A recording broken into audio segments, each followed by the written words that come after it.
বিয়ের কয়েকটা দিন পরের কথা। মধুশ্রী তখন নতুন বউ।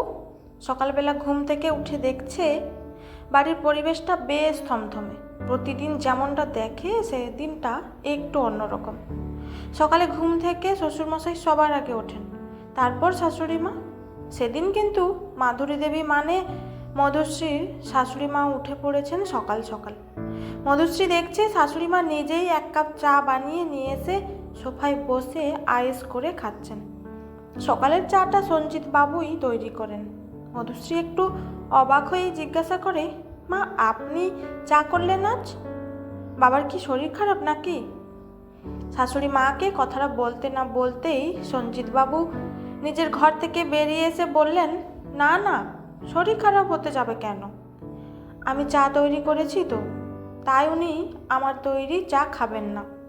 বৌমা, তুমি একটু বলে দাও, প্রতিদিন আমার জন্য আর ওনাকে কষ্ট করতে হবে না। এক কাপ চা করে মুখের সামনে ধরে বলে, মাথা কিনে নিয়েছে আর কি, আজ থেকে আমি আমার চা তৈরি করে নেব। ঝামেলা কিছু একটা হয়েছে, সেটা বুঝতে বাকি থাকে না মধুশ্রীর। মাধুরী দেবী রেগে আছেন ভীষণ।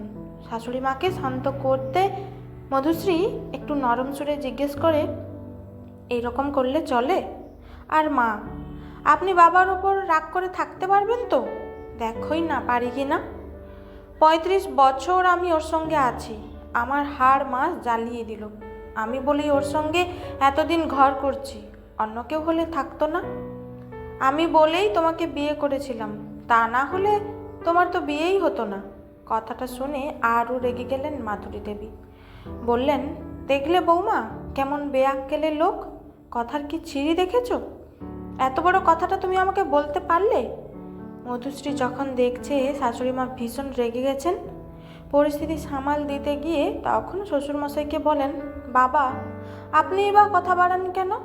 সকাল সকাল ঝগড়া করলে কি ভালো লাগে? শ্বশুর আর শাশুড়ির এই মন কষাকষি দেখে তো মনে মনে হাসছে, আর দুজনকেই থামানোর চেষ্টা চালাচ্ছে মধুশ্রী। এদের মধ্যে এত ভাব যে দুজন দুজনকে ছাড়া থাকতে পারে না, তাও আবার ঝগড়াঝাটি। মধুশ্রীর কথা শুনে মাধুরী দেবী সঞ্জিতবাবুর দিকে তাকিয়ে বলতে থাকেন, সব সময় জিতে যাও তাই না? এখন আর পারবে না। বৌমা যখন এসে গেছে তখন বৌমাই বলবে কার দোষ কার গুণ। এবার থেকে বৌমা তুমিই বিচার করবে। তারপর থেকে শুরু হলো সেই বিচারকের দায়িত্ব নেওয়া। কোনো কিছু হলেই মধুশ্রীর কাছে অভিযোগ করেন দুজনেই, আর দায়িত্ব নিয়ে মধুশ্রীকেই সেটা মেটাতে হয়। তবে বিয়ের পর থেকে মধুশ্রী এখন ঘোরতর সংসারী। যে মেয়েটা বাড়িতে এক গ্লাস জল নিয়ে খেত না, মুখের সামনে যাকে ধরতে হতো, সেই মেয়েটা আজ জুতো সেলাই থেকে চণ্ডীপাঠ সবই করছে। অথচ মধুশ্রীর মা রমলা দেবী কত বকাঝকা করতেন। সকালে ঘুম থেকে উঠতে মধুশ্রী যখন দেরি করত, রমলা দেবী তো চিৎকার চেঁচামেচি শুরু করে দিতেন। ছোটবেলায় মধুশ্রীকে কেউ যদি জিজ্ঞেস করতো, বড় হয়ে কি হতে চাও, সঙ্গে সঙ্গে মধুশ্রী জবাব দিত, আমি বউ হতে চাই। এই মধুশ্রীকে নিয়ে রমলা দেবীর চিন্তার শেষ ছিল না। রমলা দেবী বলতেন, শুধু পড়াশোনা করলেই হবে না, সেই সঙ্গে মেয়েদের অনেক কাজকর্ম শিখতে হয়। নিজের মা যতটা করবে, শ্বশুরবাড়িতে গেলে শাশুড়ি মা কিন্তু ততটা করবে না। এমন কথা শুনে মধুশ্রীর বাবা বলতো, তুমি অত চিন্তা করো না তো, ও সব শিখে যাবে। মেয়েরা পারে না এমন কিছু নেই, যে কোনো পরিস্থিতিতে মেয়েরা সব কিছু মানিয়ে নিতে পারে। তুমি কি প্রথম প্রথম সব কিছু পারতে? মধুশ্রী বিয়ের পর যখন এ বাড়িতে এলো, তখন বাড়িতে 4 জন সদস্য, শ্বশুর শাশুড়ি, নবারুণ আর মধুশ্রী। নবারুণ মানে মধুশ্রীর হাজব্যান্ড। নবারুণ আবার উত্তরবঙ্গ মেডিকেল কলেজের ডাক্তার, বাইরে থাকে। 2 মাস ছাড়া বাড়ি আসে। এ বাড়িতে এসে মধুশ্রী কখন যে এ বাড়িকে নিজের বাড়ি করে নিয়েছিল সেটা বোঝা মুশকিল। সব থেকে ভালো যেটা, সেটা হলো শ্বশুর শাশুড়ি ভীষণ ভালো মানুষ আর অমায়িক তাদের ব্যবহার। কয়েকদিনের মধ্যেই বুঝে নিয়েছিল ওদের মন মানসিকতা, আর তাতেই আপন করে নিতে পেরেছিল সহজেই। ভালোবাসাটা যখন দুদিক থেকেই থাকে, তখন আর কাউকেই আপন করতে হয় না, সহজেই তখন আপন হয়ে যায়। আজ 12 বছরের বিবাহিত জীবন মধুশ্রীর। বাবার আদুরে মেয়ে মধুশ্রী আজ সব কিছু নিজের হাতে সামলাচ্ছে। অথচ মধুশ্রী জুওলজিতে এমএসসি করেছে। চাকরি করার ইচ্ছে কোনো কালেই ছিল না ওর মধ্যে।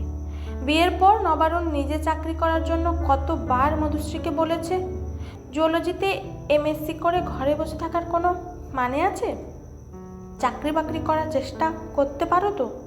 উত্তরে মধুশ্রী বলেছে, আমি একজন ভালো হোম মেকার হতে চাই।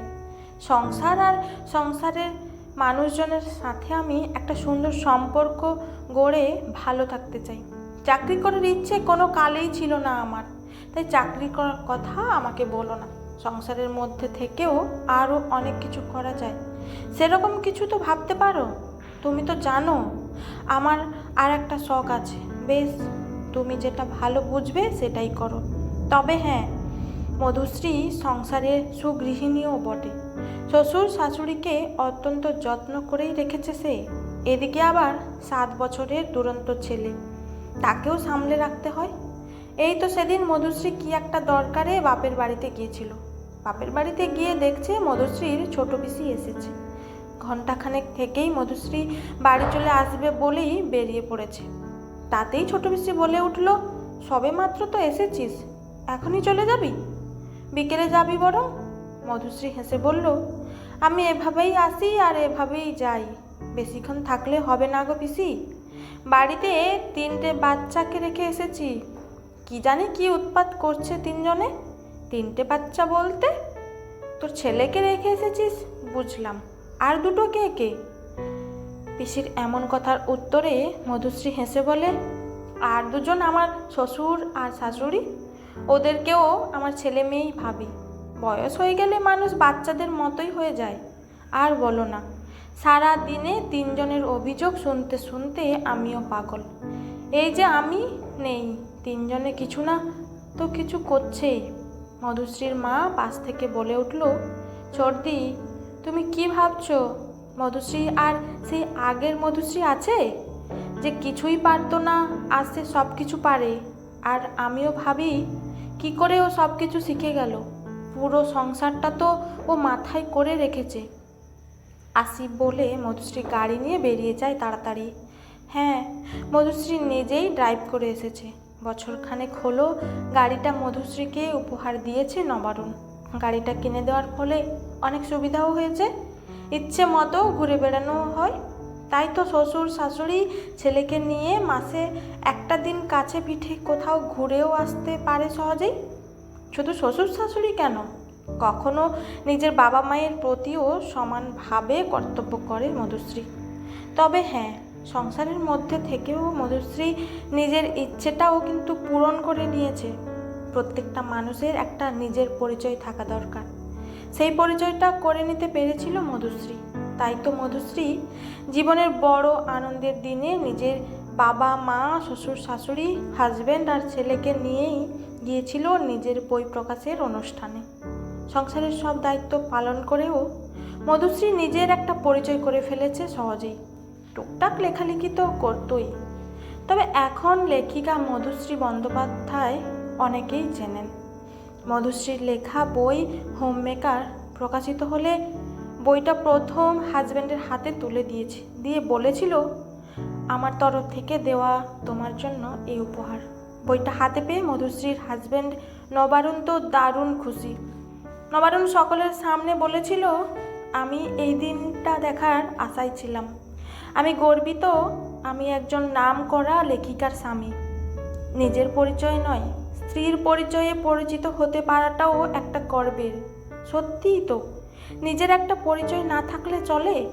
আর সত্যিই বড় আনন্দ হচ্ছে মধুশ্রী।